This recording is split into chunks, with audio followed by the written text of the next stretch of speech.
कि भाई मसल है, मसल के अंदर मसल बंडल है, मसल बंडल के अंदर क्या है, मसल सेल या मसल फाइबर है, और उसके अंदर मायोफाइब्रिल है। अब इसी पोर्शन को हम क्या है, अंदर ये दिख रहे हैं ना आपको, धारी धारी सी दिख रही है, इसी को हम जूम करके देखना चाहते हैं। इसको हमने जूम करके देखा तो अपने को क्या दिखाई दिया, देखो जैसे मैं बोल रहा हूं वैसे वैसे चलना है। देखो सबसे पहले अपने को दिखाई दिया क्या, जिगजैग लाइन है। देखो ये जिगजैग लाइन है। अब Z for zigzag, Z for Z line होगी, उसी से जिगजैग आया, ठीक है। तो इसको हमने Z लाइन बोल दिया। और यहां पर भी देखो एक जिगजैग लाइन दिखाई दे रही है। तो ये एक Z लाइन है, ये एक Z लाइन है, और दो Z लाइन के बीच जो भी स्ट्रक्चर बन रही है उसी को सार्कोमियर बोल दिया।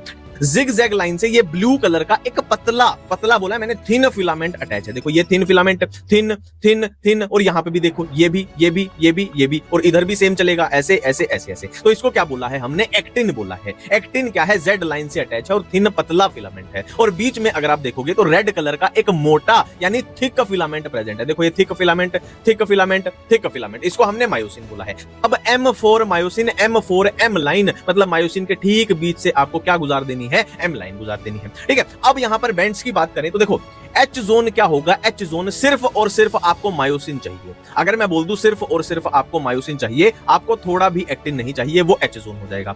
A बैंड क्या होगा कि मेरे को पूरा मायोसिन चाहिए, मेरे को फर्क नहीं पड़ता एक्टिन आए या ना आए, मेरे को पूरा मायोसिन चाहिए, ये हो जाएगा अपना A बैंड, ठीक है। अब I बैंड की बात करें कि मेरे को सिर्फ और सिर्फ एक्टिन चाहिए। देखो सेम यहां से भी मायोसिन आएगा ना, सेम ये वाला मायोसिन यहां से भी तो आएगा, ऐसे ऐसे। तो मेरे को अगर सिर्फ और सिर्फ एक्टिन चाहिए, सिर्फ और सिर्फ एक्टिन चाहिए, मुझे थोड़ा भी मायोसिन नहीं चाहिए, वो हो जाएगा आई बैंड। देखो आपसे पूछ लिया जाए, आपको ए बैंड पता चल गया, आपको आई बैंड पता चल गया, आपसे पूछ लिया जाए सार्कोमियर के अंदर क्या क्या आता है, क्यों आप बोल सकते हो कि यहां से यहां अगर सार्कोमियर है तो ए का पूरा ए बैंड आ जाएगा सार्कोमियर के अंदर, और ये क्या है, आधा आई बैंड। पूरा आई बैंड तो ये था ना, ये आधा आई बैंड इधर, आधा आई है बैंड इधर, ये सार्कोमियर में आता है। ए बैंड को डार्क किस लिए बोलते हैं, क्योंकि वो डार्क दिखाई देता है। वो डार्क क्यों दिखाई देता है, क्योंकि ए बैंड में ये मोटा थिक मायोसिन आ रहा है, इसलिए वो डार्क दिखाई देता है। आई बैंड लाइट क्यों दिखाई देता है, क्योंकि उसमें थिक वाला मायोसिन है ही नहीं, उसमें है ना पतले पतले एक्टिन आ रहे हैं सिर्फ, तो वो लाइट दिखाई देता है ना, इतनी सी बात है। और इसकी ट्रिक क्या है, सेकंड लेक्चर देख लिया तो देखो ए आ रहा है ए बैंड हो गया, आई आ रहा है तो ये आई बैंड हो गया, है ना। इसी से ट्रिक भी थोड़ी आपको याद रह जाएगी।